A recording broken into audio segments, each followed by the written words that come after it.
Hi everybody. He's Welcome. made that clear. I think we're going to get going in a minute, but I thought I'd just introduce myself and just get things going as we get the last few folks in the door here. My name is Todd Mathis. I'm the representative from Benderson Development.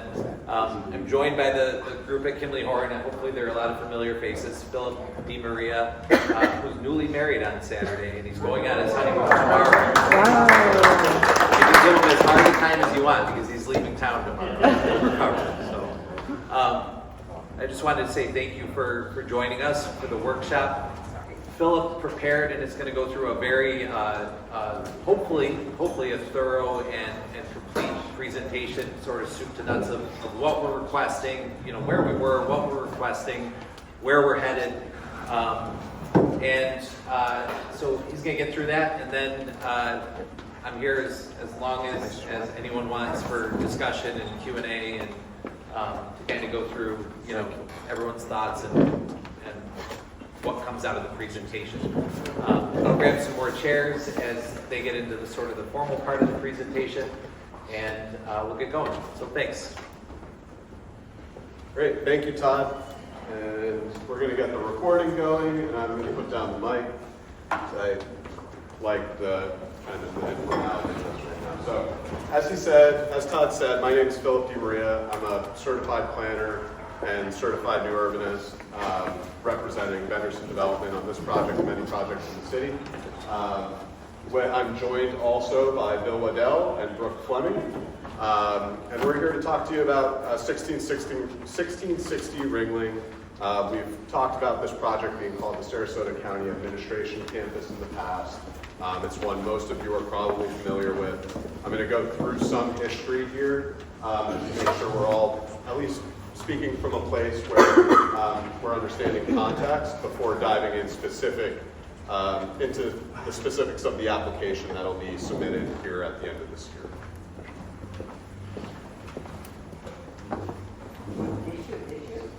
Yes. I will ask you to, I'm sorry, that's a good question and a good reminder as well. I've got a lengthy presentation. I want to get through all of it. We're going to have plenty of time at the end for question and answer. So if you can, I know you may want to ask a question right away. Please feel free to write it down or make a mental note, and we'll get to all questions at the end of this presentation. All right. I do want to recognize a few city staff members that are here today. David Smith, with the city's planning department, and I see Allison Christie in the back as well as Commissioner Adrian Koch. Thank you all for being here. I think I saw Assistant City Engineer Elisa Thomas there in the back. Sorry if I missed anyone. Like I said, we're going to run through this here with a review of the application request, and then we're going to get to questions there at the rear of the presentation. A couple housekeeping items. I just want to be clear, this community workshop is being recorded by staff. We have a sign-in sheet at the beginning where I think I saw most of you sign in, but if for some reason you didn't, that's our way of making sure that we stay in communication with you as this goes through the process. It's also our way of collecting and reporting how many people showed up at this workshop, right? How many folks were informed. This is a good group. We want to make sure we stay in touch, so please don't be bashful. Please sign the sign-in sheet there in the rear of the room. This is not a public hearing. It is being hosted by Benderson Development. You're into this room tonight. And once again, we have our folks here as facilitators of this workshop. At this point, I'd like Brooke to just briefly speak to the purpose of this workshop and some of the prepared language that the city has procedurally for us to speak to tonight. All right. The purpose of a community workshop is to bring together a prospective applicant and persons who own property, businesses, or reside in the vicinity to discuss the proposed development. A community workshop is required by the City of Sarasota as a step in the development review process for certain development applications. Today we are here to discuss a proposed project requiring a future land use map amendment to the comprehensive plan and a rezone. Thank you, Brooke. I also have included contact information for the City of Sarasota. If you have any questions for whatever reason you feel like you can't get to tonight, I would encourage you to take a picture of this, if you ever have something going on in your neighborhood, you want more information from the planning department, for whatever reason, this is a really good resource for you to revisit on those times, so you have a contact there at the city. All right, great. So briefly, where is the administration campus and where is it? So, is that better? Yeah, okay, great. So, where is the administration campus? Where is 1660 Ringling? So, as most of you know, it is located in front on Ringling Blvd, which heads east to west from 301 to 41 in the west. It is bifurcated by Laurel Street, also running east-west here. And its eastern border is Pine Place with a small rounded parcel over here on the east, as well as Rawls Avenue on the western portion of it. There's a couple, it's not completely contiguous. This is privately owned, but this gives a good representation of kind of where the campus is. Benderson purchased this campus from Sarasota County once Sarasota County decided that they wanted to leave the city of Sarasota and move out east to the interstate. You've probably seen that over in the Fruitville Initiative area, closer to Lakewood Ranch, where there's a new administration building going on there. So Benderson purchased all three of these parcels, but tonight we're only going to speak to this parcel right here, these 2.8 acres out of the total of the 5.3 acre campus. Briefly want to speak to some of the engagement that has been performed. Once again, I see a lot of familiar faces, but we've been working at this project for a little over 2 years now, so we want to make sure we recognize all the hard work that's gone in and all the attention given from both the community as well as the developer. So we originally held a community workshop in 2023 over in the Selby Library. It was very well attended, just like tonight is. And the outcome of that workshop was we wanted to spend some time with the community, get some real feedback, sit down, understand what some of the concerns were. So Benderson sponsored and brought in Torty Gallus, which is a nationally recognized urban design and architecture firm, and they held a 3-day design charrette in October, from the 3rd to the 5th. There were multiple options prepared, kind of iterative design processes during that time frame, all based on inputs from both the community, this community, city, anyone who wanted to attend, discuss, put thoughts on paper, as well as input from folks from staff as well as the developers. So I do have a short video I'll play. Just it's about 2 minutes long, but it's a clip from that workshop. If I can figure out.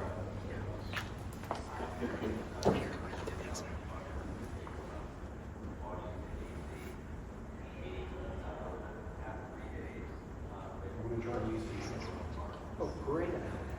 Where's the mic?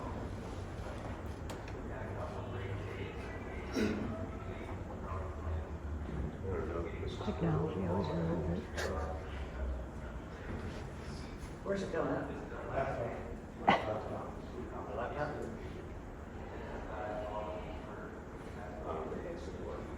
Anyway, basically what Brandon's saying is that over 3 days, a lot of input was given.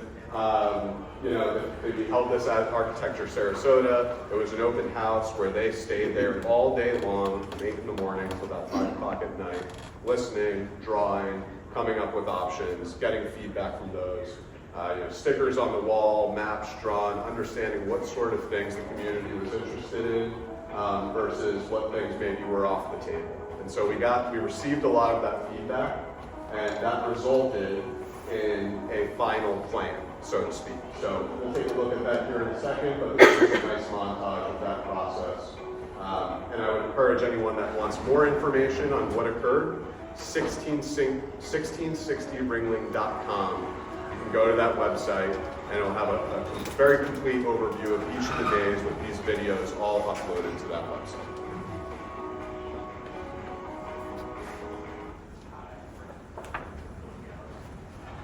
All right. I'll back up again. So this was that final charrette plan that was developed at the end of this, right? A lot of listening, hearing the community, understanding what was on the table, what was off the table. There was a strong desire to make sure that a transition was maintained, as well as some of the green spaces being integrated into this plan that would draw people between Laurel Park, the actual park itself, not the neighborhood, into this redeveloped campus. So just a couple quick bullet points on the final plan itself. It provided that residential transition south of Morill. I'm sorry, I thought that that parcel was not even on the table at this point. So This is just the charrette. I'm covering history here. Yep. Thank you, though. So this is south of Morill. This is Morill Street here. That area south of Morill was where we discussed that being more of a residential kind of transition.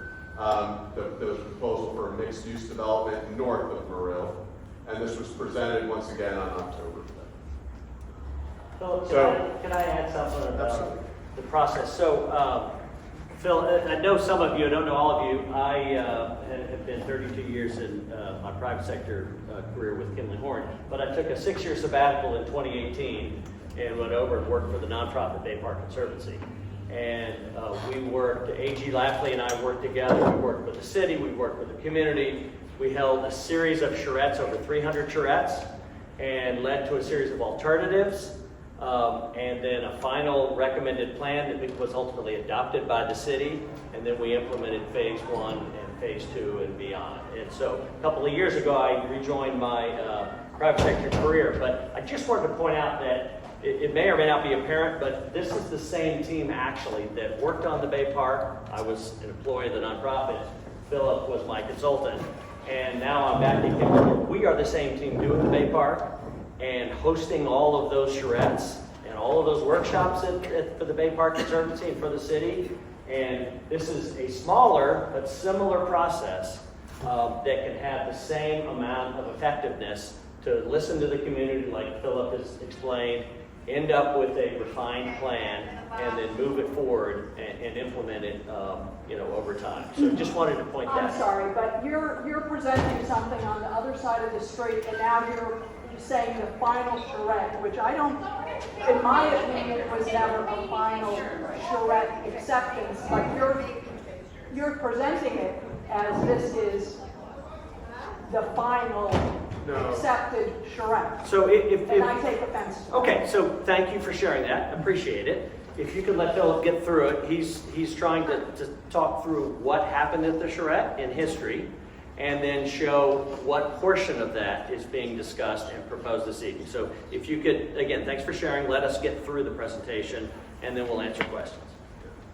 All this is context, right? This is all context, just making sure we're all on the same page as far as what occurred and where we're going. So we're still very much in the what occurred kind of piece of this I presentation. just want to interrupt for 1 second, and I won't do Sure. it again. At the time the charrette was presented, there was a letter or a news release by your group that indicated that the Laurel Park Neighborhood Association and your group had come to a consensus. It wasn't until later that year that the Laurel Park neighborhood had to send a letter to you informing you that no consensus had been built at the charrette. I would hate to think that you're providing this image to suggest that the charrette was agreed upon as a final plan or anything close to a final plan.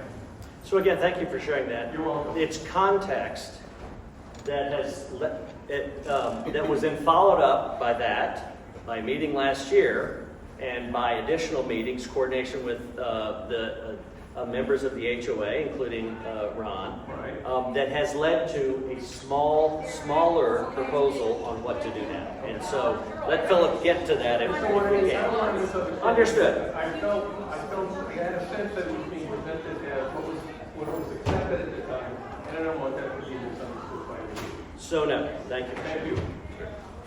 Thank you. All right, so all we're saying here is that the final charrette plan, this plan, was presented on October 5th, and this was the outcome of the 3-day charrette process. Okay, so then the question became, that was the what, right? This was the what of what could happen on this property. Then we were tasked with the how, right? How could we implement this? So we examined zoning, we examined all the regulations, and we had a series of proposals that would be needed to implement that plan. We came back in front of Laurel Park, as you all remember, at the neighborhood meeting in February and presented that how. We got a lot of feedback at that meeting. I'm sorry, I am still really offended that it's down at the bottom of that, it says, could you please flip back to that page? I don't know why we're talking about this now. Zoning text amendment to RSM 9 district to permit higher densities Ma'am, to allow for I townhouses. promise you this will all make sense if you just let me get through the Let us get through presentation. this. So go ahead, just don't get stuck on the side and just. You're not here to direct them. All right, so we heard concerns from the community at that meeting, right? There's a strong desire to leave Laurel Park zoning, the RSM 9 zone district, alone, untouched. Don't touch it at all. We heard that loud and clear. There was also concerns expressed about the Live Local Act. There being concerns about what sort of precedent or what could come out of this that could result in an unintended consequence. So we took that feedback, we've been quiet for some time, and here we are in 2025 with an application that'll be processed in 2026, and that's what I want to discuss today. All right, so the difference, the big difference is we are leaving this completely untouched. We are not touching the RSM 9 category. Okay, we are focusing. This is currently parking, correct? Correct. Okay, thank you. Parking lot. By not touching it, what does that mean? I'll get through that. Yeah, just please. All right, so we're focusing on this parcel up here, and we're proposing a comprehensive plan amendment for those 2.8 acres, right? Of the 5.38 acre campus, there's a proposal for a comprehensive plan amendment on a portion of this parcel. There's also a rezone that will implement that comprehensive plan amendment. I'll describe exactly what that means. Okay, here's a little bit more information about the parcel itself. The proposal only affects 1 acre of the 2.8 acre parcel. It would change the future land use of that 1 acre from urban edge to downtown core, and it would change the zoning from downtown edge to downtown core. Okay, so what does this start to look like on a map, right? So currently today, this is the line of the demarcation between downtown core and that downtown edge. You'll notice that the building is bifurcated by that line.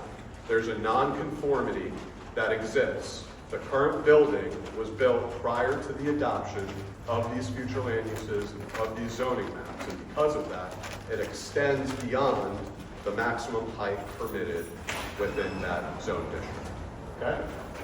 Our proposal is to move that line about 100 feet south, still keeping this buffer right here north of Morrill, and once again, not touching anything south of Morrill, but to move that line about 100 feet south to bring this into compliance and to allow for some level of redevelopment. And that's what we're going to discuss today. Okay? All right, this is what it looks like on the zoning map. And once again, this probably more clearly illustrates where that line changes. And we also started to layer in, what does that mean from a building volume standpoint, right? What does that mean from a height standpoint? We know that's something that everyone's very concerned about, right? So in downtown core, that downtown core portion, 10 stories, we call it a 10-story zone district. The downtown edge is a 5-story zone district, except for when you're within a certain number of feet of a lower zone district. Residential zone district. There's a buffer, a 100-foot buffer, where you're only allowed to go up 1 additional story, right? So that built-in buffer doesn't change in the proposed condition. We're still required within that 100 feet on that northern property to only go up to 3 stories maximum. Then there's the 5-story step up. Then, like I was saying, the 10-story diagram, or the 10-story allotment would move slightly further south, 100 feet south. So, what does this look like from the side, right? What does this actually mean in terms of volumes? So moving from south on this side to north, you'll see I have Dolphin Street on the left side of this slide, and Ringling on the right side. This is just a mock-up of what could occur. We have existing development south of Dolphin in that RSM 9 category, and that's what you see here, that exists today. That's what we think of as Laurel Park, historic Laurel Park. Then there's the Dolphin Street area, or Dolphin Lane. Dolphin Street does not exist. on Google Maps, it says different. No, that is wrong. I know. Thank you. Thank you. Thank you. We have, this is also where Benderson's property line begins, right here. So that's what these red lines mean. That's Benderson's property. There's no change, once again, within this RSM 9 area. So this is what compliant development would look like within that RSM 9 category. It effectively mirrors what occurs south of Dolphin Lane or Dolphin Street. Here's that conceptual step up to 3 stories that you saw on the previous slide. Here's that conceptual step up to 5 stories. These are the maximums allowed within the zoning. And then here begins the step up to 10 stories. So what we're really talking about with that 100-foot shift that I showed on the previous page, right? Of this line moving from here to here. Because that existing building exceeds the maximum allowed within the current zoning, the real volume that we're talking about with this amendment is this white area right here. Right? That's the change, right? From what could happen today to what could happen with our proposal. Okay. Everyone following so far? So with your proposal, you could add at the top of that there, is that what you're saying? Well, I'll cover that in a second because there's a reason for this. I have a quick question, please. If you have a legal non-conforming use today with the current building, can you add to that legal non-conforming use? If you were granted this relief, could you add to that? So this slide is a bit misleading because you couldn't have that gray section on the right-hand side without the zoning board. So really you're adding 2 levels. Here or here? I'm sorry. Where it is now. Right here? Yeah. We're actually built under the current, we're below the currently permitted maximum height. So the county administration building is about 6 stories. We're allowed up to 10 stories. So But if the structure today, the whole entire structure is legal non-conforming, right? Because it is, it's legal non-conforming. The line goes down the middle. we could expand on the side that is permitted because there's a downtown core allotment for height. So we could extend that today. There On would the be no- existing structure? I'm sorry? On the existing structure. Yes. Good question. Okay. I want to cover some distances here because we've heard a lot also about concerns about is this going to result in another Kanaya type development, right?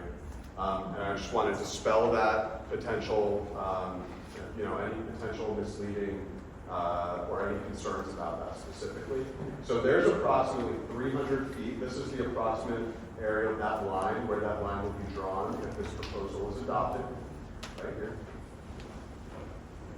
And it's approximately 314 feet as the crow flies to the south side of Dolphin Lane Street. Yeah. There's my proof for it being wrong on Google Maps. And I just want to be clear that there's a huge difference between that and the Kanaya development, which of course is approximately 20 to 40 feet in terms of distance from their property lines to the adjacent single-family homes across the street. I tried to get this all in one graphic here so you can see how this compatibility transition is maintained in the 1660 proposal versus the Kanaya proposal. Once again, here's that step down, that gradual transition from downtown core down to RSM 9, and there's not that gradual transition on the Kanaya building. Excuse me, the RSM 9 is all the way to Morrill Street. Correct. That's Real Street right here. So you're making this look much shallower than it's really going to be. Because the RSM 9 is halfway across that picture. I'm not sure I It's on the north side Right, of the parking lot is lot. RSM 9. Correct. So right at Laurel Street, that's RSM 9, right? Correct. On the south side. So you're doing it all the way over to the south end of the property, but really the 100 feet is to the north end of the parking lot. So Right there, yeah. this is the step up to 3 stories. Here's the step up to 5 stories. Here's the step up to 10 stories.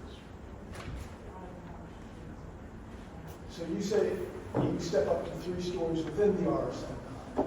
No, the 3-story step up. Show me where the north side of the RSM 9 is. Give me one. Yeah, 3 stories is allowed in RSM 9. So the step up begins at the north side of Laurel. So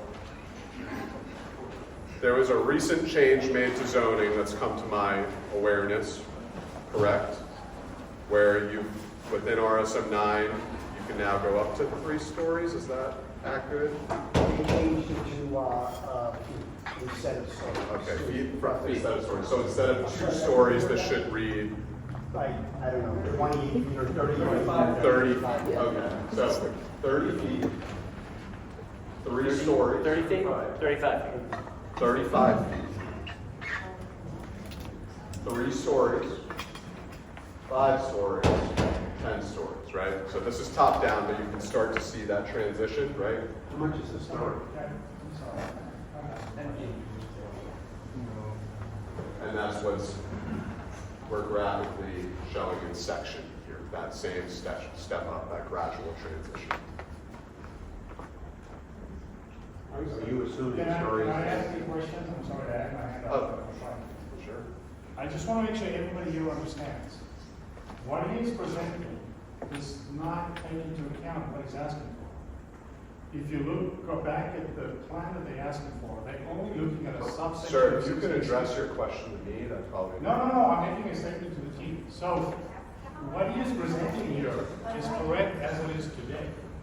But they are only going to ask for permission to change 1660. That does not prevent them coming back and asking to change all these areas on the left 6 months from now when they start development. So as you evaluate this, do not make a decision on what he's presenting, because the only thing they're asking for is the piece on the right. The piece on the left is still open. And we know that 6 to 12 months from now, if they want to, they can come back and ask our city people for another change to those rules that impact that. So the only thing I want to make sure everybody understands is what he is presenting is not the final decision. Only the piece that impacts 1660 is what they're asking for. It does not deny them to change the things on the left. Sir, I am correct, right? anyone could ask for anything. I just want to make sure everybody understands that they don't take that into account when they try to make a decision. Again, as Phil said, anyone can ask for anything.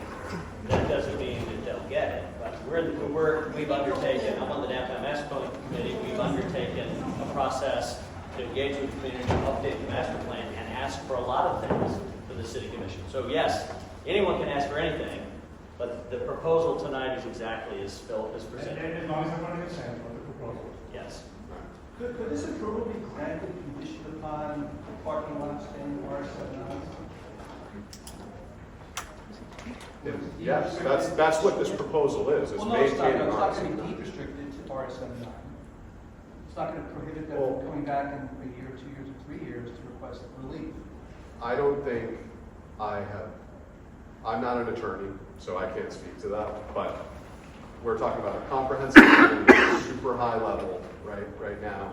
We're talking about zoning, right, which is the city's kind of method of regulating land use and regulating what folks can do on their private property. When you're talking about deed restrictions, typically what we hear about with deed restrictions are related to like HOAs and those sorts of things, right? So, And to build on that, to change that RSM 9 requires comp plan, right? Correct. Would in the future, so that's a super majority. So 4 out of 5 commissioners would have to vote for that. Do you know how hard it is to get 4 out of 5 commissioners to agree to almost anything? That's by design. That's by design. And so, at any rate, there's a lot of protection already built in. Can I ask one more really quick question? sure. How far, what's the, in feet, what's the difference, the width of the parking lot from the side? The the width of the parking lot from north to south? Half the We football can, field? we can pull that right soon, but it's, Half the football field, yeah, Phil, I'd that probably you had say others in it? 150 feet if I had to guess. Yeah. But we'll take a look at that and get back to you. All right, I swear I'm really close, guys. Can we, please let us keep going and then we'll answer all the questions. The difference between the story and the actual height, what height looking at? So the city has a maximum floor to ceiling height of 14 feet. That is a maximum height. Then you can have, there's been a lot of conversation in the community about interstitial space. That's when interstitial space starts to get built in. So 14 feet is the maximum, then interstitial space, then you start your next floor, and that's how that measurement begins. So we don't, I don't know, that'd be a good question once we start talking about site plans and those sorts of things. But generally speaking, these buildings that are, 9-10 stories are usually in the 120 to 140 range. The only time people are really maxing out the floor to ceiling heights are in upper stories when they're trying to sell like luxury condos or something like that. But you're never going to see those floor to ceiling heights in a modern office building or anything like that. What is the use of this park? So there's really general mixed use at this point. I think there's some desire to maintain some office on site, doing some ground floor retail to activate the street, make something nice there on Ringling. You're starting to see Ringling start to encourage a lot more ground floor retail, and then maybe perhaps some residential mixed in as well. Okay, keep going. All right, so why the need for the amendment? Why are we here today? Before the end of the year, right? Holiday season, I got married on Saturday, I'm leaving for my honeymoon tomorrow. Why are we here? So, the county is officially out of the building as of approximately a month ago. So there's a real need to start moving on something and start thinking about what the building's next life looks like. The building is structurally designed for 9 stories, right? And that's why we're here in front of you today asking for this comprehensive plan amendment and moving through this process, is because those 9 stories can result in a much better building that we think can do a lot more with the property, be more interesting, be something that we can all be proud of instead of, what it is today. Okay. So, I have Well, 5 just slides. let us keep going. We're almost I there. have Almost 5 there. slides left. Please. I promise you. Appreciate your patience. Okay. All right, so this is the county administration building today. Benderson over the last few years has done quite a few studies on what the county administration building could look like in the future. I want to say that everything that you're going to see here is none of them are any of the current studies, but they're at least going to show you kind of the sort of thought process that possibilities we're going that we're. We all didn't make the cut. They all didn't. We hope to do a little better, but the reference. Okay, so this is. Go back 1 second. Just one point, I think it's been talked about before, you may all understand it, but the concept is to basically remove the skin and to put a new skin on it. That's the basic idea. It's more complicated than that, but that's the basic idea. And I think hopefully we could all agree on a 1 in 10 from architectural quality, that's probably about a half a point, I think. So the aspiration is to do something that's contextual and contributes to the downtown, but also is realistic, can actually remove the skin, apply a skin. Perfect. So this is one iteration of what a new skin could look like with the currently designed building footprint. And you can imagine how you can take their skin off, put it back on. Too many windows than what's allowed in our current code. So again, as Todd said, that one didn't make the cut, but I think that one you can easily see, okay, take off what's there, put something else back on. So with the comprehensive plan amendment that we're discussing, right, allows for a little bit more interesting building volume. This obviously is a little bit taller than what's out there today. But you start to get a little bit more visual interest. You're making some investments in architecture.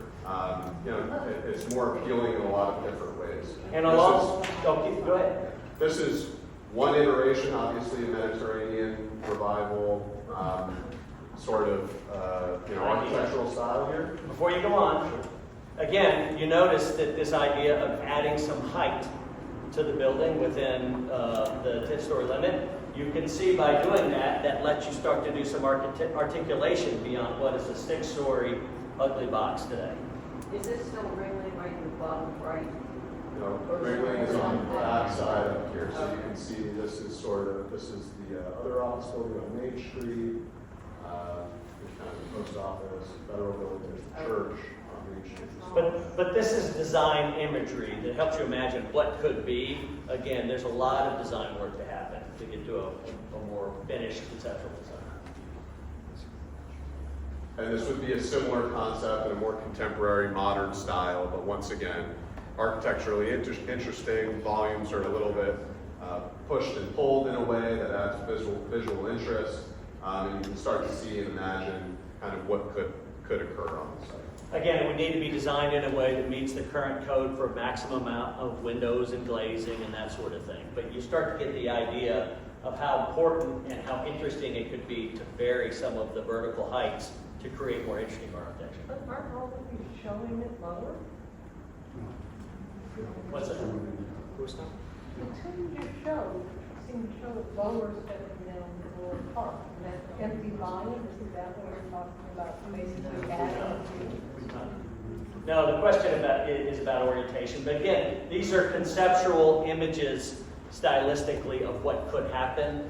A more finalized design is underway, but we aren't there yet. Well, where's the step down?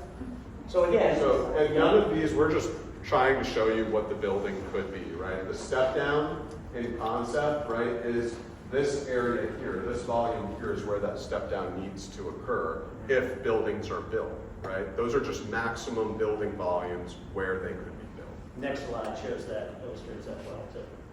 So again, the 10-story here, step down 5, step down 3, and beyond. Okay, so go back. Again, back to this question of why we're here. I think this slide really illustrates why we're here. I'm going to mention back to the Bay Park again. I understand that's a park with half a dozen cultural buildings, and this is a mixed-use district in downtown. So I get the differences in the land use. But when we got to the Bay Park site, there were 6 or 7 buildings, 3 or 4 of them were vacant. And there were 1,200 parking spaces. All of them polluting the bay, by the way, but that's a different story. But today, we've got a 6-story, unattractive, vacant building with an empty sea of parking around it. This not contributing to the neighborhood, to the downtown, and this is vacant, so now is the time to figure out a viable way to revitalize and redevelop this building and make it a vital part of the neighborhood and the downtown. So that's why we're here. All right, 2 more slides, guys. All right, reflecting back on kind of the site plan in general, right? We want to be clear there's a difference between that last charrette plan, that final charrette plan that you see on screen here, and what we're talking about here. So in an effort to show you what a revised site plan would look like tonight, right, we put together this mock-up. Right? So on that RSM 9 parcel, that parcel south of Morrill Street, we're talking about no buildings. Improve the parking lot, drainage, plantings, clean it up, make it nice. What Benderson You're has just talking done. about at this point. This is the proposal that will be going forward to the city. I can't be more clear than that. Yeah. No. Well, You mean that you're changing you're not going to develop that? No, all we're saying is that the proposal, the immediate challenge is addressing the vacant 6-story building on site where there's nothing going on there or in the parking lot. It says no building. The point is here, nothing is being proposed in this entire area. Nothing beyond what is currently approved today. No proposal.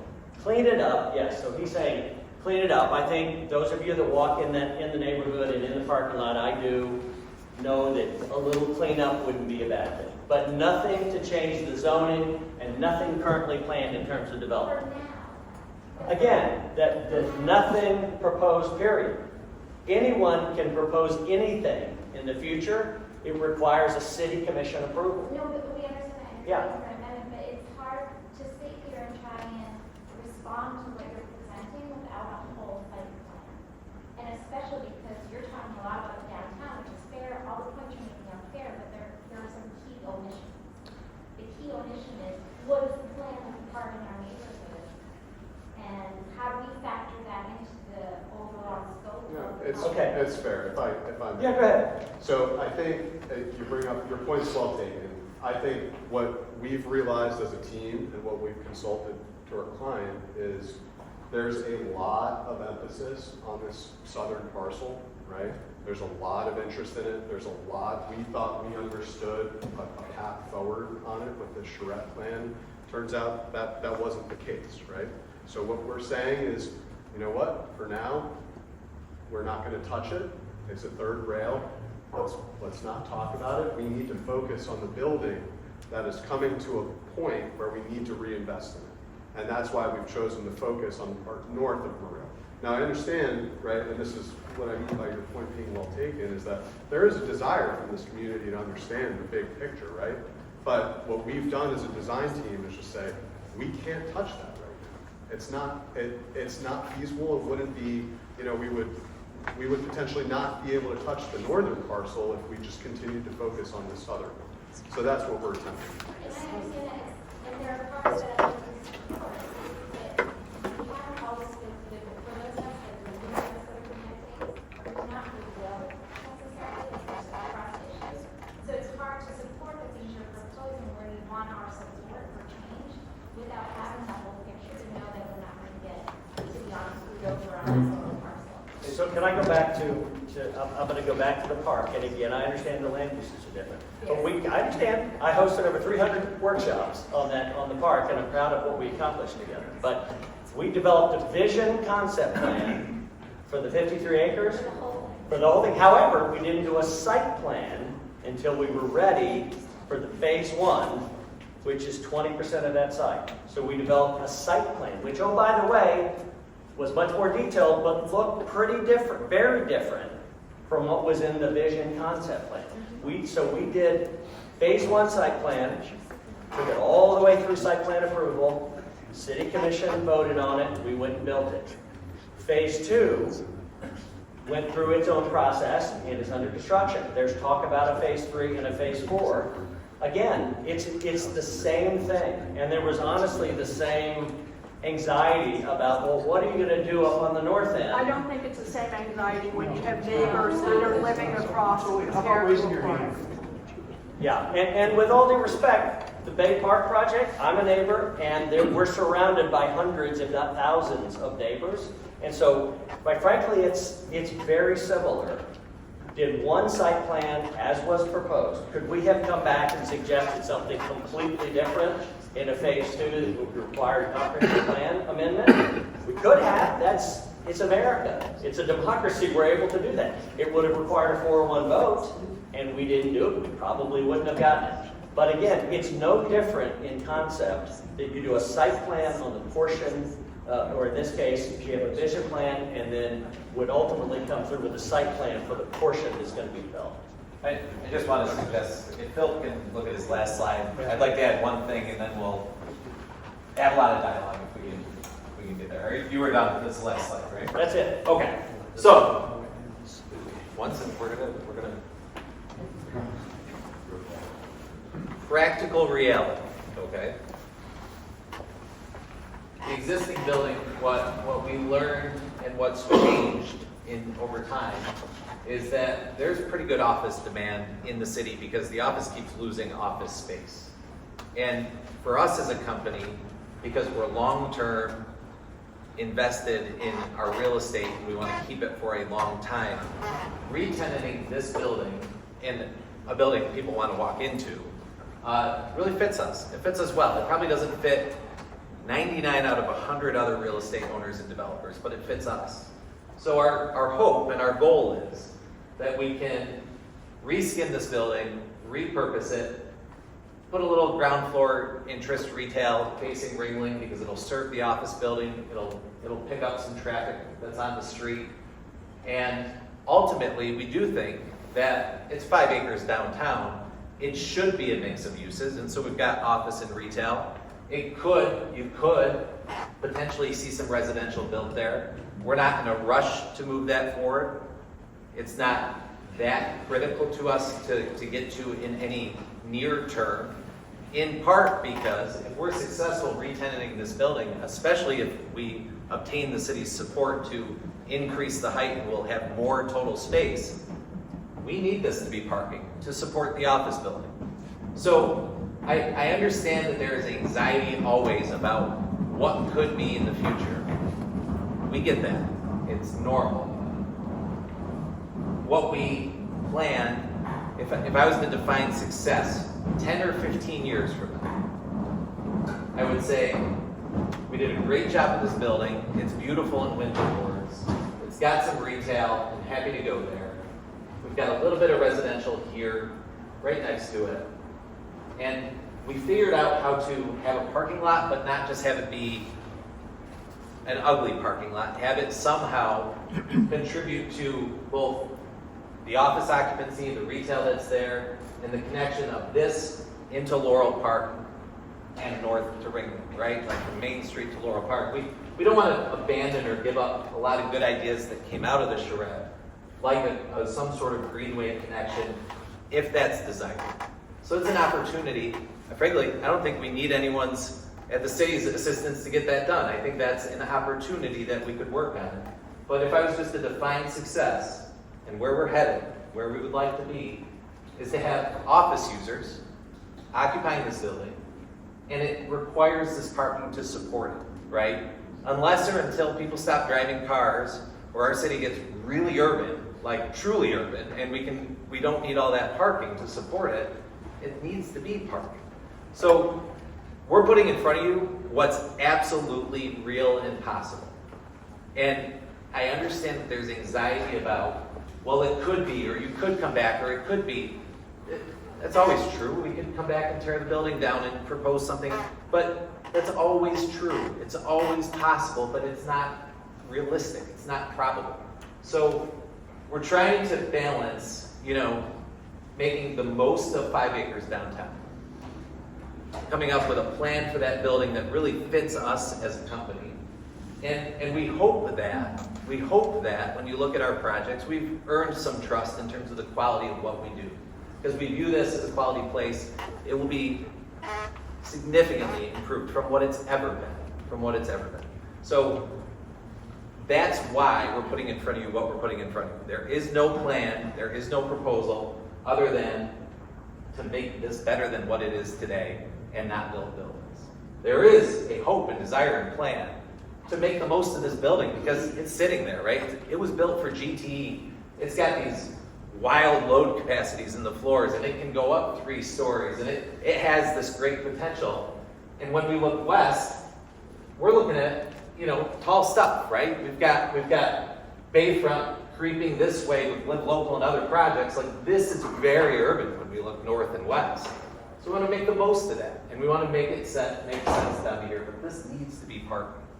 So hopefully I've been as clear about our intentions as humanly possible, and we're going to open it up to questions. We're going to make Philip be the moderator, and I'm here to answer questions, but we're going to make Philip be the moderator.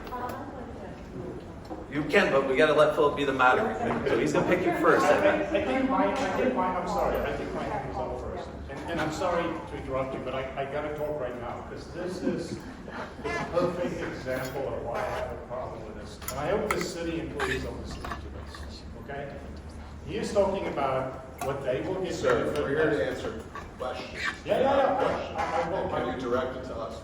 Well, I need to set the context for the question. Okay. So, To me, please. sure. So we as residents bought homes in this environment, in this neighborhood, because we love the neighborhood. We love the feeling. A lot of us built homes. A lot of us renovated. I spent a tremendous amount renovating 2 historic homes. And the city came back to me, and I know there's a couple of city people here, and they told me, you can't do this. And here are the reasons why. And I agree to that because we want to build a long-term investment in our property. We love the neighborhood we live in. And I apologize, but to hear you telling me that this is your vision and you want to do this and you want an exception, that rubs me the wrong way. Because guess what? I wanted one of my buildings to be situated the different way. But the city said no. So all those pictures you look at those buildings, and you guys are designers, I don't need to be finished, okay? You're absolutely right, they're beautiful. So do it within the confines of the restrictions that are in existence today, that all of us assumed when we bought our properties. This is how we're going to control growth in this area and the impact it's going to have on our neighborhoods. So you have to understand where we're coming from. You're saying, oh, we need to do this to make more money, blah, blah, blah. It doesn't matter. I can't make that argument as a property owner. The city just says no. So I follow the rules. You're coming in and you're telling us, we want to change the rules.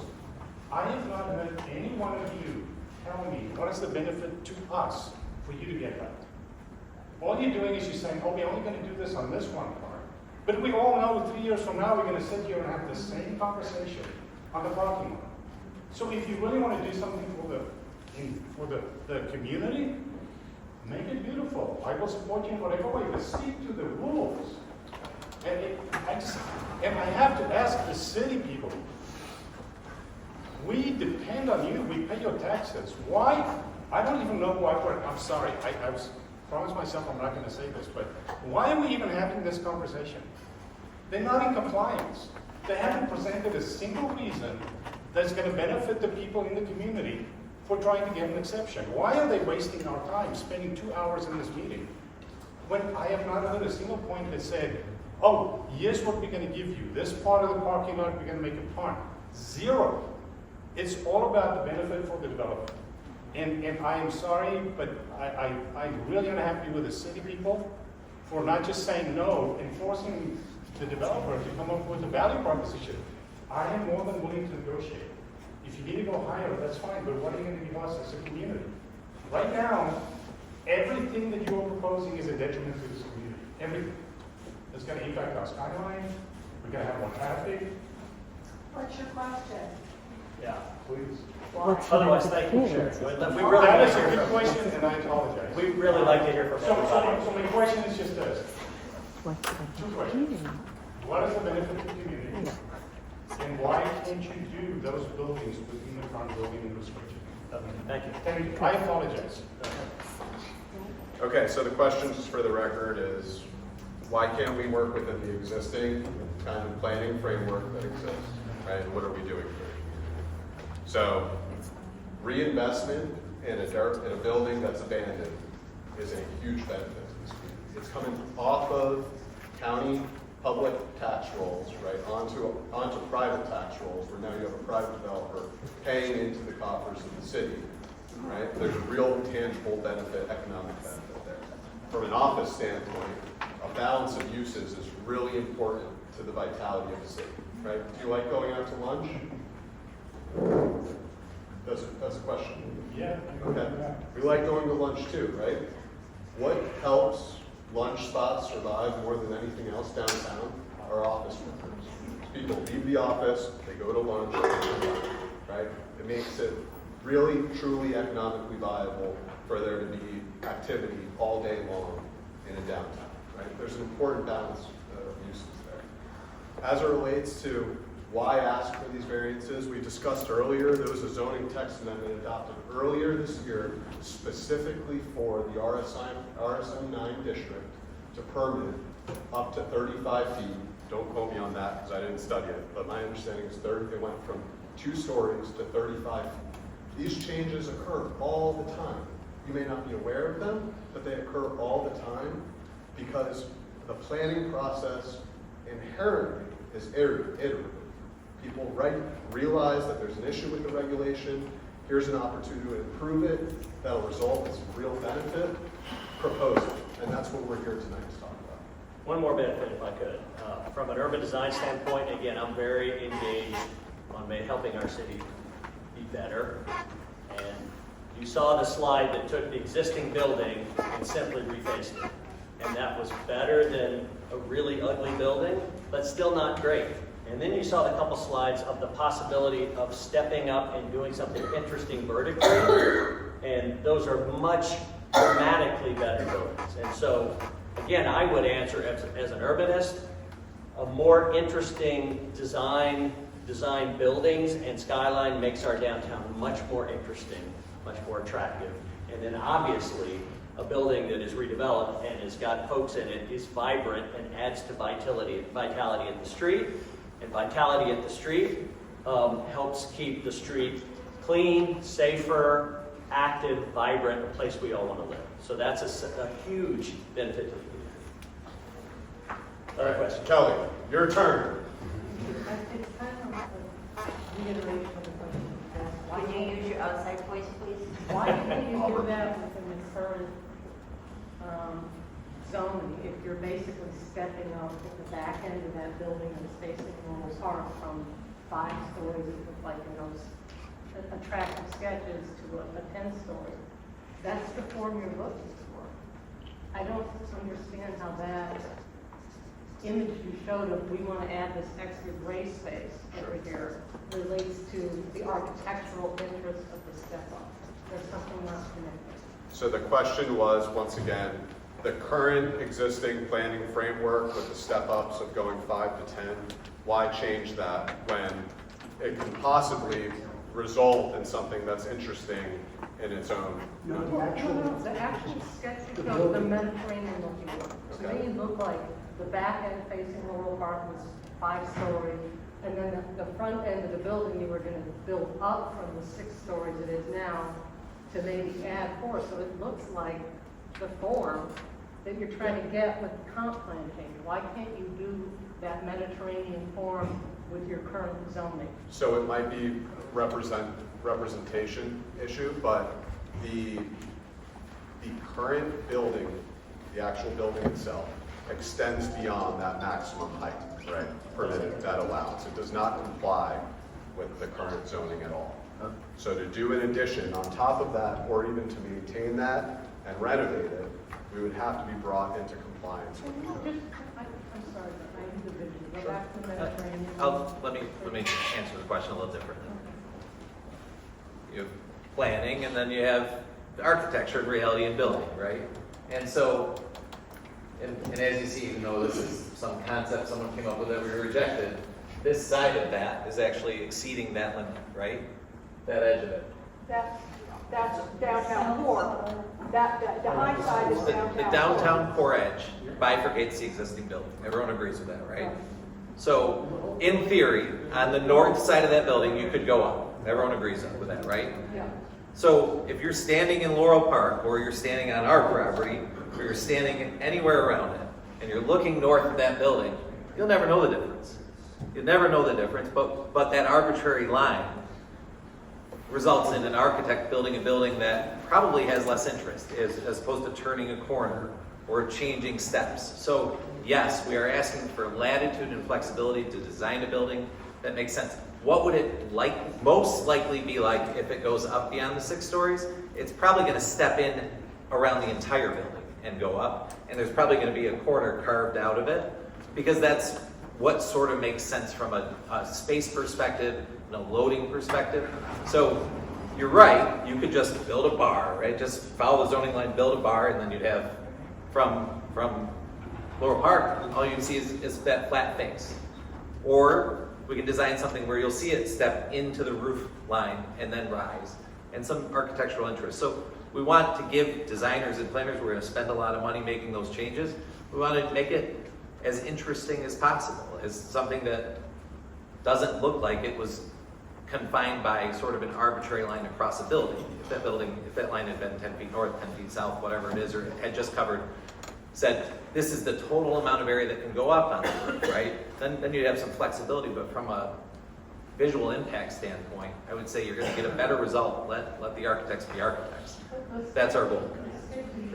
And if we could, no, go ahead, Kelly.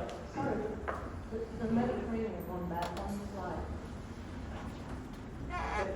It's stepped up. It's not flat box. Not flat box. There, that one. That to me, maybe I'm misunderstanding. that back end, I think the park facing Laurel Park is 4 or 5 stories. This is facing Laurel Park. Yeah, where Todd's Haven is. No, Yeah. Laurel. Yeah.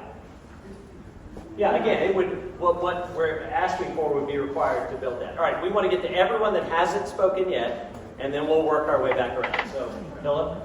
All right, I may just be ignorant about the planning and design processes, but I'm confused as to why you're asking for this zoning change before designing the building, as opposed to concurrent with presenting the final design plan and saying, this is why we need the zoning change. Yeah, no, great question, Todd. I don't know if you want to take this, but I can take it first. I mean, my answer is going to be less planner oriented and more practical oriented, because the reality is, if we do a design, right, and then it's a referendum on the design we came up with of the actual building, right, and the city just says no, well then we're millions of dollars down the road and a year down the road. So knowing from a building form standpoint what's possible, and then coming back, because we got to come back again, right? Knowing what's possible and then designing to it is the process that everyone is accustomed to in terms of getting to a result. And this change will yield a better opportunity for better architecture. That's just the reality. Before he spends millions of dollars on architects, to make sure that we understand the rules and the rules are right to do better architecture. And I don't want to sound inflammatory, and don't take it this way, but the questions as they're coming, right?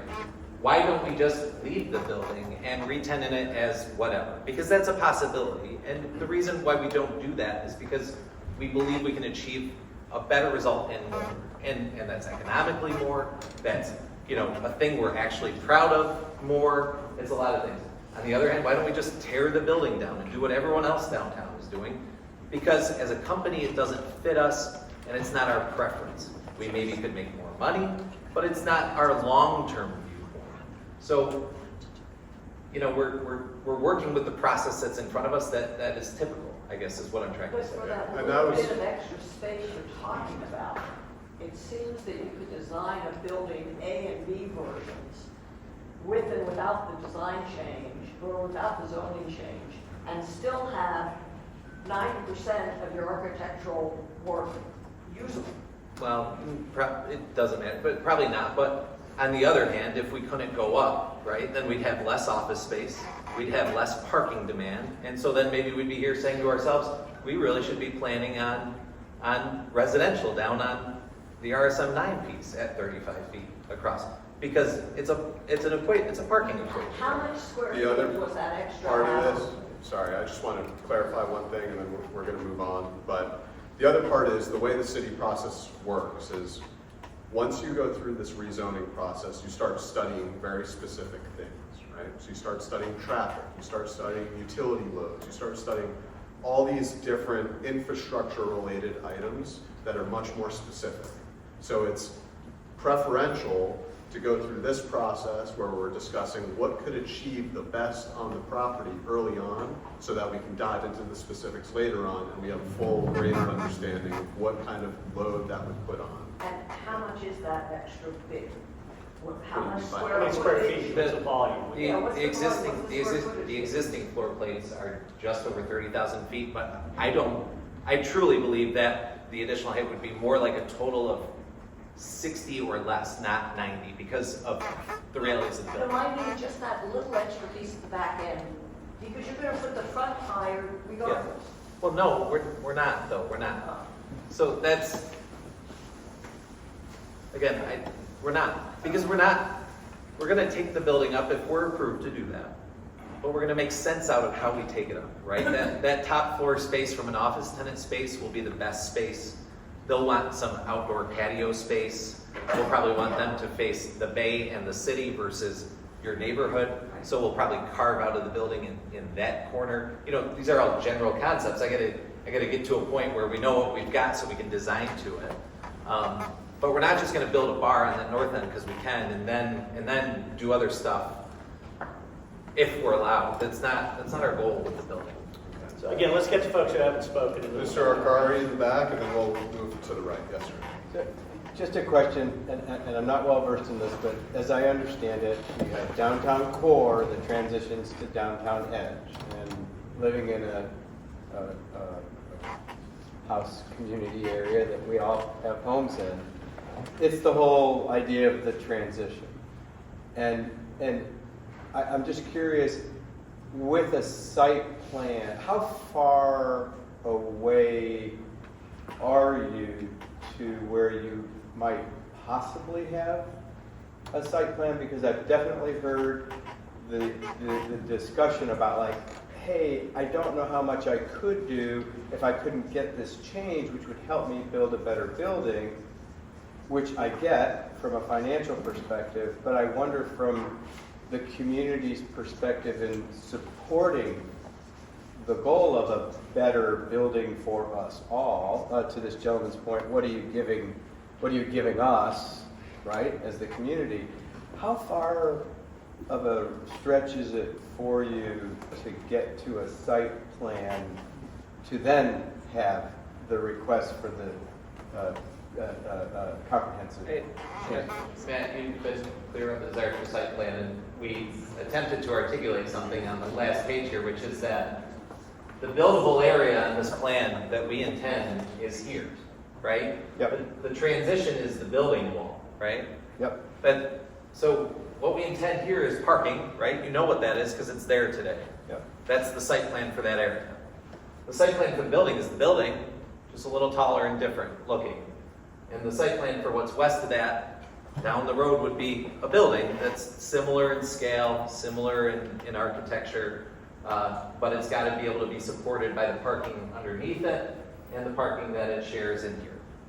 That's the site plan. It's not, then we can get into the details, which I'd love to get into, it would be fun, but we got to kind of we got to get past this in terms of, is there a desire to have, you know, a promenade, a public way through the project or along the project, things like that in terms of site planning. But again, those are things we can just do together. All right, ma'am? Yeah, thank you. Thank you. I don't know how I'm so late to these meetings, but I live at the Q, which is the little complex right there. Yeah, right there. So do you own the parking lot that's just to the west of that as well? That? No? No. Okay. All right, so I'm really excited that you guys are doing this, and I'm happy to get something really attractive there.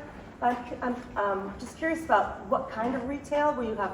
Are you envisioning like restaurants or like a nail salon or clothing or like a bigger restaurant, like an anchor? And is there any possibility within the mixed use to have something like a small hotel or something? Are you thinking about that, or would it just be like condos or apartments, or are you even that far along yet? We're not that far along in terms of the hotel question. Certainly a hotel could be a possibility. It's not something we've leaned on because what's different between 2 years ago and today is that we are very, very certain that there is office demand downtown that needs to be accommodated because you keep losing office building, and it fits us well. So from a use standpoint, we were wide open, and not that we're not wide open, but we think the office demand is there. It fits us. We want to put office users in that building. In terms of the retail, because it would be on the ground floor of the existing building, the likelihood of making a large, sort of very active restaurant functional and feasible is probably low. It's probably more of a luncheonette, more of a, a pleasant restaurant, but a smaller footprint. In terms of retail, I think we would absolutely, we like to activate the street with some retail, but it's going to be minor boutique type clothing because a lot of the existing ground floor plate is common space to get up to the higher floors. We're considering, and I'm not offering or promising anything, we're considering keeping the chambers space as some sort of public performance space because it has some built-in functionality that's interesting. So that's an idea. And so it would activate, we want to activate the street-facing retail because it'll add vibrancy to the building, it'll serve the office use well. So to the extent the building ever gets built here, it would most likely be a residential use. It could be a hotel use. It could be a little more office if the office really filled up. We don't have any near-term plans for it because, again, we're very focused on The 5-year plan is get this building up and full, and 10 or 15 years from now, have that be nice and dynamic and interesting, and we have no plan here. Just an additional question. The setback that you have now is going to remain because it's got a nice garden in the front? All those mature trees, are those going to stay? We're not proposing any changes between the front of the building and the street. There is actually a lot of real estate there, so Yeah. in my mind, that's a really nice patio for a restaurant. That's what I would think it would work well as. We'd like to, and again, this is kind of not zoning stuff, but if we are very successful with retail, we would love to be able to contribute to the city and have that park be a little cleaner, a little more vibrant, whatever that means. Simple, but just a little elevated. Thank to you. serve those people sitting at the restaurant. Yes, sir. I have a couple questions for you. And I know we haven't got down to detail, but first question is, what kind of community, to address for this time, what community give back are you going to give? When I see community give back, I see people, it happens a lot. I don't see much going on around this new construction west 41, but I think improved sewers for quite a ways out, redoing of road beds, lighting, electrical, and keeping older trees. Secondly, I just wonder, and I think that's important, because a lot of these people have spent close to $1 billion on their property. You guys spent $25 million. My family home is worth 1/3 that.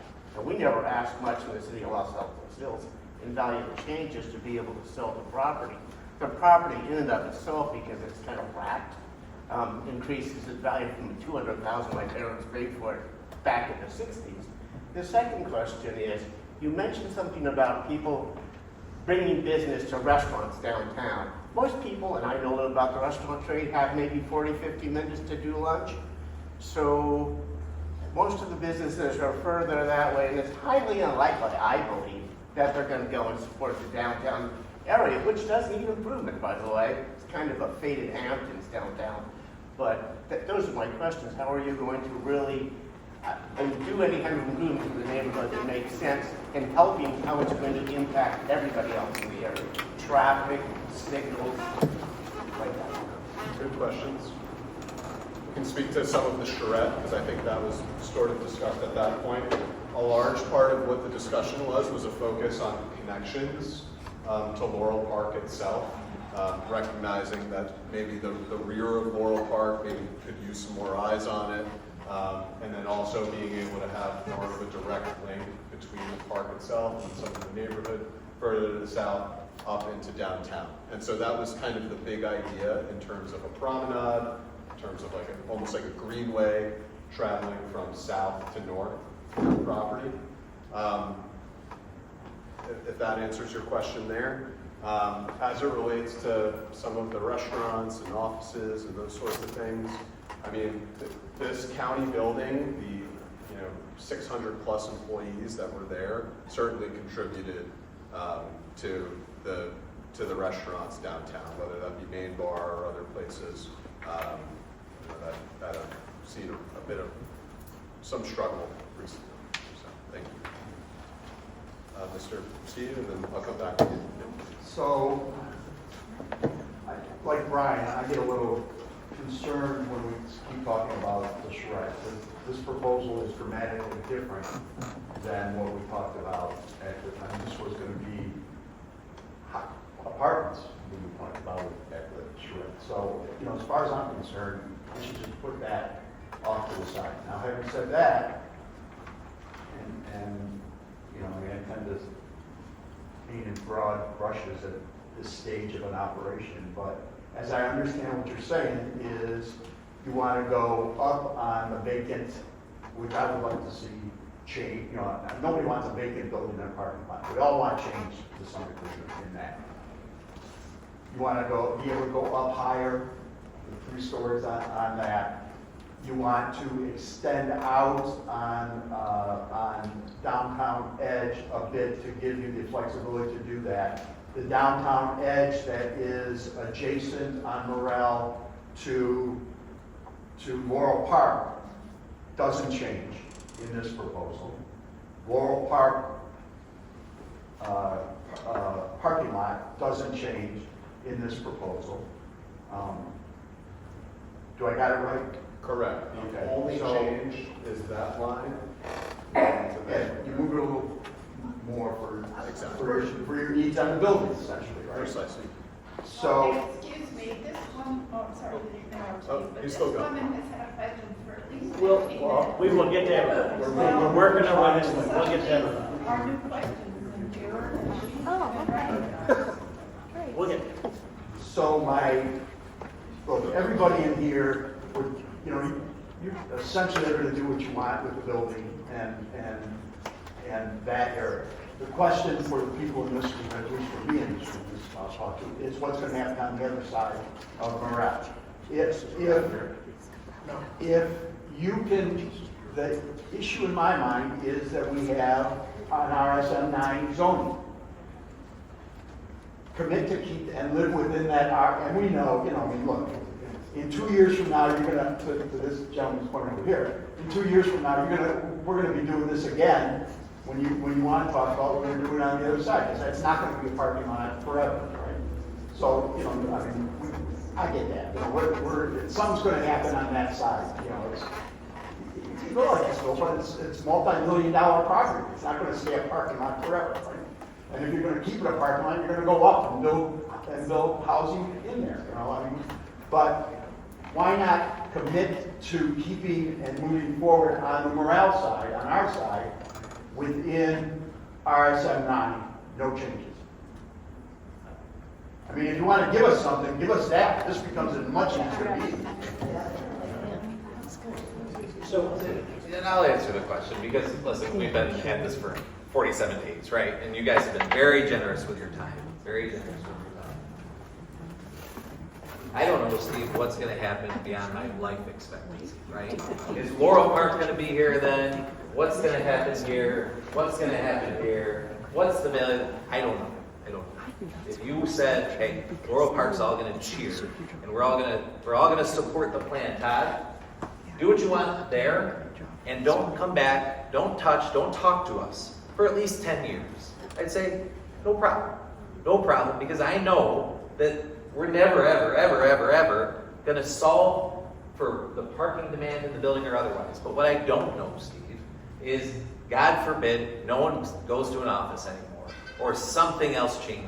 And then the whole property wants to be 7 stories, or the whole property wants to be 2 stories, or the whole property, I don't know. So, can I commit to something forever and ever and ever and ever and ever? I can't. I won't. It's not possible. But you just said 10 years. That's the first time anybody's ever said something. Well, I'm just trying to emphasize a point, right? No, you said if that was like that. if that was sort of a reasonable commitment, right? Sign it in blood. You guys get to torch me or whoever comes back in 8 years. Here it is. You lied to us. You're liars. That's something that can make sense because, this is going to take a long time, right? Just getting this done, built, reoccupied, cleaning this up. It's been 2 years since we had a charrette. That's going to take some time. It's going to take some time to make sense out of this. If that's very successful, it will start to make sense to all of us as to how the rest of this might change if it doesn't need to be parking. And that might be, that's the coolest 35 feet stuff, like. But you heard the concern, right? No, I did. It's that in 6 months, you're going to be asking us what It's not going to happen. It's not going to happen. That's why I'm putting it on the table. It's not going to happen. So commit to 10, 15 years, not doing something on that site. let's keep going and All right, get we gotta get to it. I don't want to get yelled at again, so the floor is yours. I'm not sure why I understand how the part to the left of the building has to be changed to high also, because my fear is that it becomes a wall and giant stuff. I would be really happy to say, look, the footprint of the building, if you want to change that, maybe that's a really good thing because you've got some ideas about it. It's really scary to me to say we're going to make all of that space fair game for something different. So if you change the plan to be the footprint, you might get more positive feedback. we don't want to discount the concern because the solid wall issue, the repetitive one-story issue across wherever is not the city we're trying to get, right? So I understand the concern. I do think, and we do want to be able to develop here next, right? And so at some level, that's going to make sense. Keeping in mind, downtown core wraps us. Right, but you already made it a point of we don't want to be the same as that other. I understand, but if it remains as is, right, then it's this big hole in the middle of things, which was. And I appreciate this. The other thing, just to point out too, just as a reminder, that's what we're talking about. This is already got it. Right. It's just this. That's exactly right. So It's if just it that is a portion big right deal, there. then not changing that would make us feel good. Would make me feel more comfortable. Thank you very much. Okay, thank you for sharing. In the back, yes, sir. I'm just a little bit confused on, are you proposing changing downtown edge on the Laurel side of your property? This is RSM 9 down here, no changes at all. So then this is downtown edge, but there's a 3-story limitation because it's within 100 feet of RSM 9. So even though this is gray and says 3 stories, that's actually downtown edge and no changes are occurring So there. you don't propose any downtown changes? So there's no issue regarding zoning in that particular area? In that particular gray area, no, not at all. The only place is once again this little piece here. If you change one part downtown edge in one area, does that automatically set a precedent to change RSM or downtown zone in another? No, sir. No. So every application is unique, has to go through. You have to provide evidence for why this is necessary, and a new application would need to be filed. It'd have to be studied completely. It'd have to go back in front of the city. Secondly, this would also require another comprehensive plan change, which once again requires a 4-1 vote, and it has a different set of criteria that the city commission would like. So again, most things require a 3-2 vote. Almost everything in the city requires a 3-2 vote. That requires a 4-1 vote, supermajority by design. This really doesn't have any impact on what you're telling us. That's our perspective. That's our perspective, and that's why we went through all those slides with the Kanaya, because we're a football field away from any privately owned, non-Benderson owned Laurel Park resident. No. Yes. The Yes. north, the north east corner of the parking lot. The proposal. Oh, that, okay, just the building. Just the building. Yeah. Okay, let's keep going. Philip? Keep going over here. Yep, we'll go over here, yes, sir. And then I'll come forward. Yeah, my background has been in real estate finance most of my life. And actually, we started, our marriage life started here in Sarasota. And then we went to New York, Chicago, San Francisco, and we waited. Where did we want to live? When I retired, we wanted to live here. The city where we started. But I'm hearing this. I'm not also my background in real estate. It was not primarily commercial business, but something like that.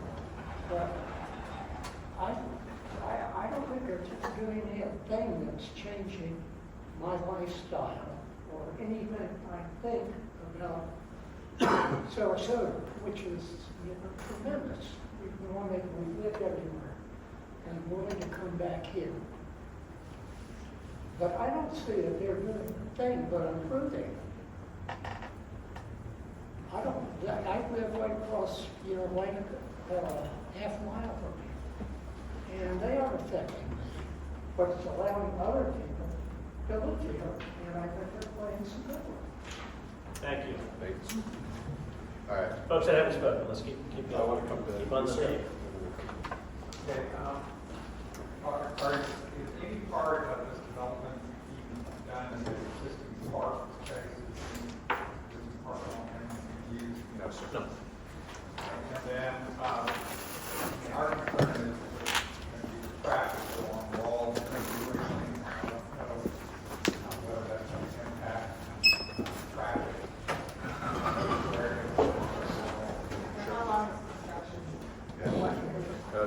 I want to briefly speak to traffic, and then maybe Todd wants to speak to construction.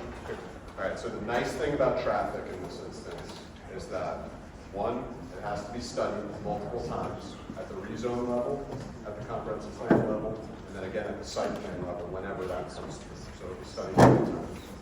The other thing that you should feel at least some confidence in is that at one point, that was full of employees, right? So traffic was already generated, people were coming to work every morning, leaving every evening.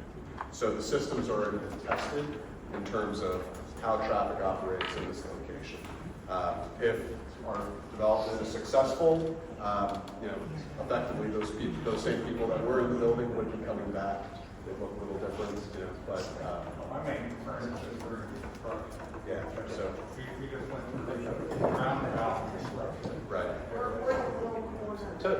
Total construction could easily take 2 years, but in terms of volume of construction traffic, it won't be significant volumes because you're keeping the existing structure of the building. So, if you see a new build construction, that concrete pour tank come into the site, right? That's huge amounts of volume, a lot of people. And then the finish of a project all at once, if that happens, like with a condo or an apartment, that is a huge surge. A building like this, the exterior reskin will be the most active phase, but it'll be much less than if we were building from scratch. And then the fit out of each floor will be one floor at a time. So it really will be nominalized. We own we call it the Ellis building, but north of this, we have redeveloped that building over time. Still pick at it over time because it still needs more redevelopment. So we've always been in construction in that building, and you would never know it. People have questions, keep going. Right here in the front. I want to let you know that my firm designed the conversion of the telephone building to the offices about 2.5 decades ago. So it was very expensive, and it was very difficult to get windows, as you probably know. But I'm thrilled to see somebody willing to take another shot at turning that box into something a bit more beautiful. My concern is with meeting the current standards for zoning and so on. And as I understand it, you're not asking for any differences except when you get into that, if you get into the back of that first parking space, the two-row parking space in the front, right? It's behind that. Correct. Okay. So, yeah, so here's that first row of parking, no changes. Right. Here's that second row of parking, no changes. Here's even that third row of parking, no changes. So it'll be after the third. Good, okay, good. So, and the code allows you to go 3 stories, or is it 35 feet? It's 35 feet where we live. So that new change that we were discussing is 35 feet here. Yeah. We're going to have to check and see if it's 3 stories or how that conversion. But previously, because it was 2 stories, it was 3 stories. Right. And so I'll confirm that. But it should be 3 stories, then the 5 stories, which is the maximum permitted under edge. Then that will kick in. Okay. So, I mean, I can support making that building into a transition into something that's very nice. But I think you have to be really clear that you're not challenging our standards, of course. Thank you for your comment. All right, anyone that hasn't spoken, and then yes, sir, in the back. Yeah, how much thought have you given to the retail? The retail? Yeah, this town, all of the retail, as far as I can tell, downtown, is glass and aluminum. So I wonder if you did say something about putting a patio out front. You said about saving the trees. And what kind of retail? What are we talking about? So all going to be a glass box or what? So, retailers like storefront because that way people can see what they're selling, who they're serving. And we certainly would like the idea of an illuminated first floor facing Ringling so that you can see it. You darken your door as a retailer and you die. So I think we do a pretty nice job with a storefront. We're pretty thorough people in terms of not having blinking signs and ugly posters, and we think it'll turn out nice. It'll be a little bit of restaurant, a little bit of boutique retail. So, I live on Dolphin Lane. Lane. And at the same time excited and at the same time very anxious.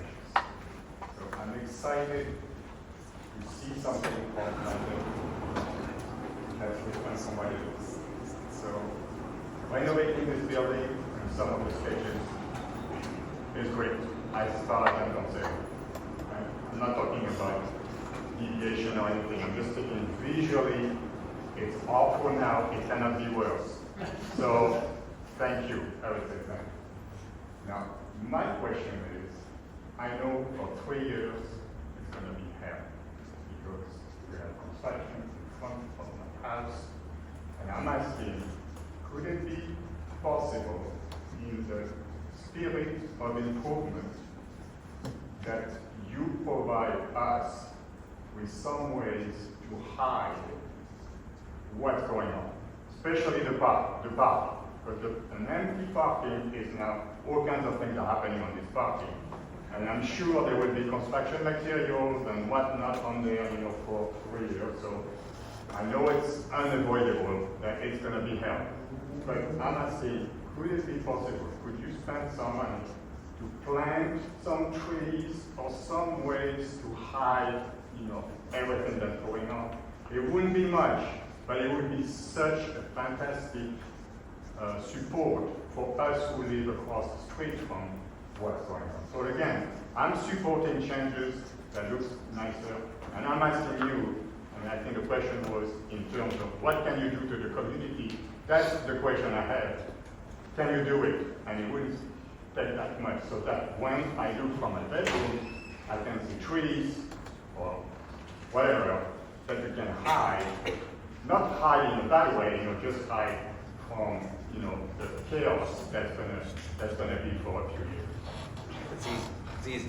You don't even have to be that nice to get it out of us. So we'll come up with a plan. We'll give some thought to, and maybe we can have a little small group follow up, maybe with some people who live on Dolphin. Come up with a plan, especially on the edge, and then an incremental plan for the parking lot that'll last. But that's the street. That's the easy. Street, Yeah. It's pothole, Right. it's a pothole street. So if you could also spend some money there, that would be appreciated. We'd like nothing more than that. Okay. Thank you. All right. I know it sounds like I'm really against it. I'm really in favor of this property improving. I am very skeptical of we're going to do one thing, this is our presentation, this is what everyone agrees on, but we don't know the future and everybody agrees to that. But it would be very disappointing in a year or 2 years if you come back and say, oh, we can't do the downtown edge of the neighborhood or the parking lot, the RSM9 zone is we just physically cannot afford, we're not going to make enough money. As a resident, that is, I think, that is where my skepticism is coming from. I think that you could do a nice project, but you have to be sensitive. And I think this also goes to, we don't get to see a site plan. Is that true? Because it goes administrative approval? Is that true? No site plan is currently being proposed. Okay, when the site plan is proposed, does it go administrative approval so nobody gets to see it? It Or will likely, no comment? yes, the intent is for there to be an administratively approved No, site. I think, I think this is where the Laurel Park overlay would come in. I would have to measure, but I believe you're correct in that this It RSM9 would extend, but I think it's only 100 feet. Yeah. I'd have to double check. So that means we don't get to see the site plan? It's administratively approved? You certainly get to see it, right? It goes through a public process. But But unless there's an adjustment or some sort of variance that requires a planning board to make a decision on it, it can be administratively approved by. So that means we don't get any comment at that time, correct? Is that correct? As it goes through the process, I mean, we've worked on several of these over the years where folks have submitted comments and we've received them. And I've been a part of several projects where we've received those comments and taken them into consideration. But in terms of whether or not it goes to a board to be approved, if everything complies with the code, it would not go to a board to be approved. It would be approved by staff. I just asked Todd, but he said he'd be willing to commit to a workshop, even though it's not required. This is required, but he'd be willing to commit to a workshop once there's a site plan that's refined and prepared to bring it back. Well, that would be great. I think that would possibly be a benefit. Great. Thank you Thank for your you. comment. Yep. Art? Don't you have to go back to DRC? Yes. So it's public. So You have to go That's- back, he has to go back through the DRC process. there's absolutely a fully public process where people are able to witness and view all of it. It's just whether or not a site plan is approved by staff or a board, right? That's the only difference It's not a between an board. administrative site plan approval Still, and a no. it's still over. It's- But again, we'll bring it back once we have a more detailed site plan for a workshop like this. It's More not questions, preloaded. anybody else? Okay, Here we are. Ms. Payne. I just wanted to hone in on some questions about the canopies on the property because there's a lot of beautiful, mature live oak and other canopies. And those trees are, they're really a nice utility for the neighbors and a lot of dogs who walk and bike and whatnot. So in terms of these boundaries, I'm trying to understand the implications for the canopy and the green space between them and these transition zones. Is any of that canopy going to be preserved? Most of the canopies in the existing parking lot south of Morel, and we need to That is true, keep yeah, that parking lot, and the city is really serious about keeping trees in place. So even if there was a tree that was in the way, or even if it was damaging pavement, even if we wanted to, getting the city to agree to remove a tree is very challenging. There's some loopholes on those rules now, and we've seen that come into effect, like on Ringling now, and this is why I'm asking about the borders. So if somebody from the city can help me understand too, when the retail comes out, like there were some beautiful live oaks along Ringling recently that all came out to the restaurants. And we lost, in hot summers, we now lost all that shade of the sidewalks. And so is it a similar situation here when you're building onto these edges that you have then the allowance to remove all that canopy? Yeah, I think there's I'm thinking more along Laurel. there's one tree there. I don't think there's a couple two. of huge- I think you're okay, There's with two, huge, yeah. massive. And there's no plan to do anything toward But that the tree. side streets And- and Morel. And I will give you hopefully some confidence here. So the code regulation is that if a tree results in 25% or more of a building area or critical infrastructure improvement being reduced or impacting a building, right, 25% of the buildable area, then you're permitted to remove that tree. And that's likely what happened with the new restaurant. But with a site like this, right, much larger buildable, much larger area, it would be very difficult to hit that 25% requirement because of the large size of the parcel, the acreage. Yeah. So I think what I'm hoping to say is just that is something I value about the neighborhood is art, and not just from the aesthetics, but practically. It gets very hot when dogs walk and whatnot. And I do want to really be on record for it's not just the density and the zoning for that area. Those trees are, there's some really beautiful stately trees in there. Right. And they also serve a really important function for the drainage because all water goes down Laurel and it ends up in that area, and that's why all the swales are there. And so that's another reason why I have a lot of anxiety about because you can take parking, but that can be blacktop. And so I don't feel very consoled by the unknown. Understood. No, it's a great comment. I mean, the city is going to make this make a net improvement, I would assume, as well. Because it is existing pavement. Yeah. We hear you about the And- trees and the And green. I'm not for the we'll cut one down and plant 5 because it's wrong. I hear you. And just on the water quality standpoint, when and if we redo the parking lots, which we're going to need to, the city's going to make a stormwater improvement. They're going to require it, as opposed to what exists today. We are running over on time. I just looked at my watch, but there is one more question over here that I'll take, and then I will flash the contact information up again. If you have any additional questions you feel like you didn't get to, please reach out to us. Okay, thank you. Yes, sir. I don't know if it's a question or not, but if I'm going to buy a horse, I look in his mouth. Okay? If I'm going to buy a piece of property, I would look at what the zoning is. So somebody for sure has been looking at that zoning for a lot of years. So why all of a sudden, it's like, well, we want to move this. The zoning allows us to do so much more than we're doing. The zoning allows us to do so much more administratively than we're doing, but it's not what we're proposing. It's not what we're proposing. We bought the county administration building because we believe in that 5 acres of the city.